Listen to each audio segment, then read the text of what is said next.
Saudara yang dirahmati oleh Allah, dalam praktek sholat subuh yang kita lakukan tadi, ada beberapa hal penting yang perlu kita ingat bersama. Di antaranya, sangat disayangkan sekali jika seandainya ada seorang yang melakukan salat khususnya berjamaah di masjid, tetapi pertama dia meninggalkan pemakai siwak sebelum dia salat. Dalam hadis Nabi SAW menekankan, bahkan dalam lafaz laula an asyqa ala ummati, andai tidak memberatkan umatku, andai tidak memberatkan umatku. Nabi seakan-akan bertanya, kira-kira umatku berat tidak pakai siwak? Berat apa tidak memakai siwak? Kira-kira tidak berat.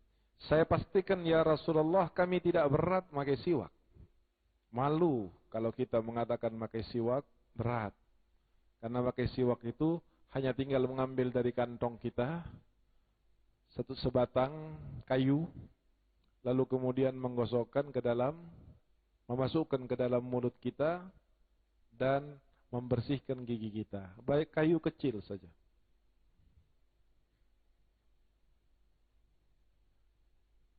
Fadilahnya sangat besar. Harganya murah sekali. Tetapi yang melakukan salat dengan memakai siwak, kata Nabi, lebih afdal 70 kali lipat antara orang yang salat dengan siwak dengan orang yang tidak memakai siwak. InsyaAllah setelah hari ini tidak ada lagi salat kita terkecuali dengan memakai siwak. Harganya murah, dijual di banyak tempat.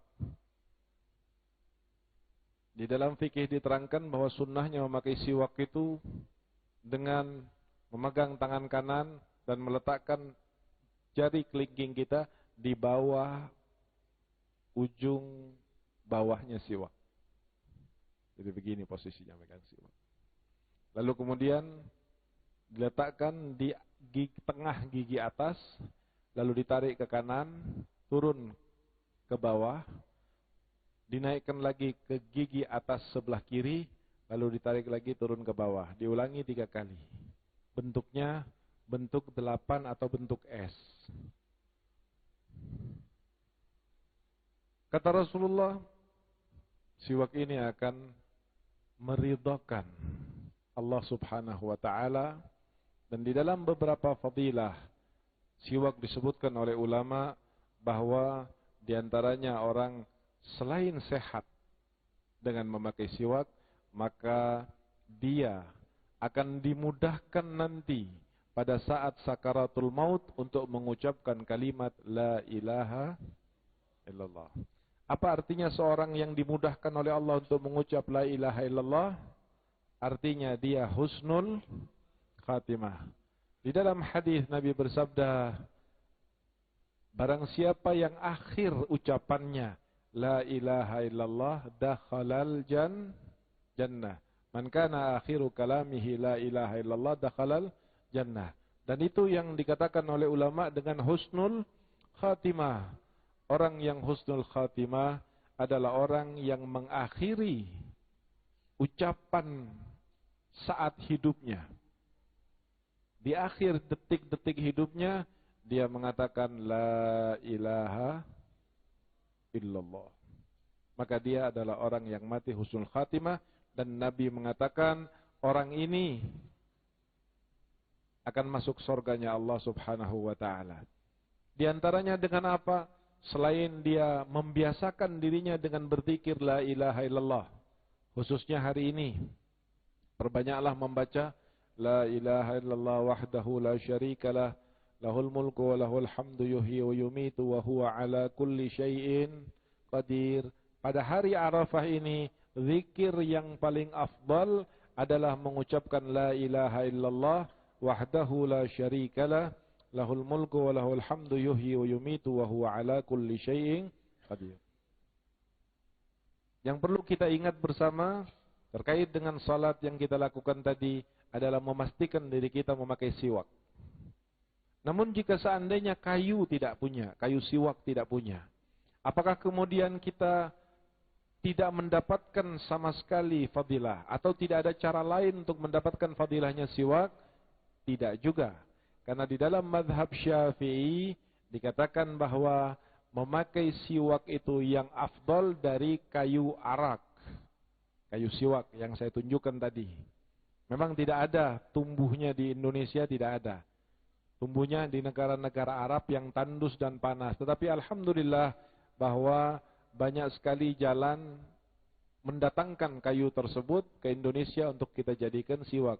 Bahkan kalau tidak salah harganya yang bagus, yang masih basah, yang disegel itu tidak lebih dari 15.10 atau 15.000 rupiah. Sangat murah sekali dibanding dengan fadilah yang akan kita dapati dengan saat kita sholat dengan memakai siwak.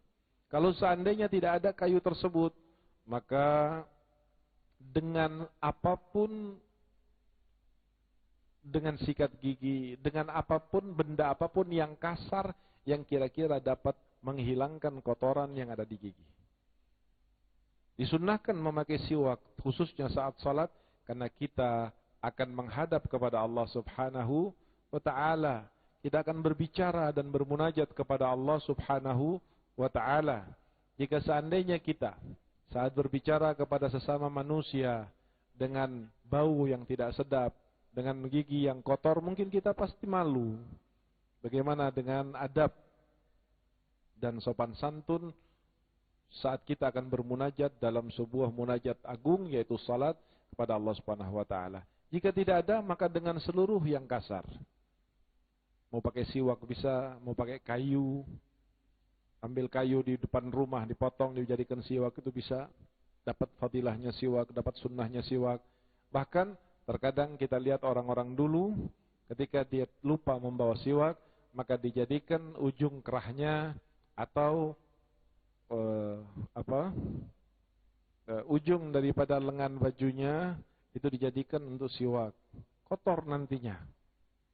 Mereka mungkin tidak terlalu terfikirkan kepada kotornya lengan baju saat dijadikan untuk membersihkan gigi, karena sayang jika kehilangan fadilah.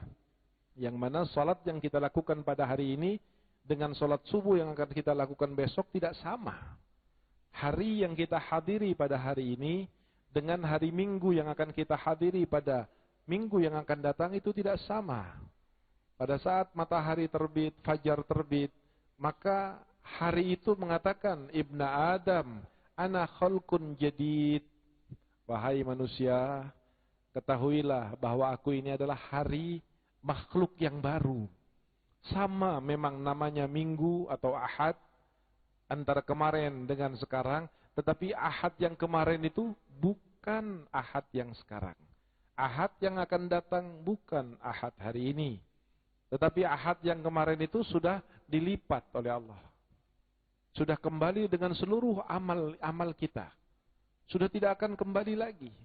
Kalau kita dalam hidup punya jatah 1000 ahad, 1000 minggu, 1000 hari minggu, maka minggu demi minggu itu akan berkurang dan tidak akan pernah bisa kembali lagi. Demikianlah orang kadang-kadang yang hatinya faham terhadap ruginya kalau ada amal soleh yang terlewatkan daripada kita, seringkali dia tidak memikirkan kotor karena saya bisa nanti cuci baju saya. Yang penting saya tidak kehilangan hari ini, subuh ini, yang tidak akan pernah kembali lagi, sempurna atau lebih sempurna dengan sholat memakai siwak. Yang tidak diperbolehkan, artinya tidak terhitung memakai siwak dengan jari-jari atau dengan badan kita. Misalnya ada orang yang tangannya keras, tangannya kasar, tukang batu misalnya. Tukang batu kan tangannya biasanya kasar. Tapi tidak hina, saudara. Tukang batu tangannya kasar, itu bisa lebih mulia di sisi Allah daripada orang alim sekalipun, daripada pejabat tinggi sekalipun. Karena cucuran keringat dari seorang suami yang mencari nafkah dengan susah payah untuk menafkahin keluarganya demi kewajibannya sebagai seorang suami, itu sangat agung di sisi Allah Subhanahu wa taala. Misalnya kasar tangannya mau pakai siwak, tidak boleh. Tidak mendapatkan fadilahnya siwak.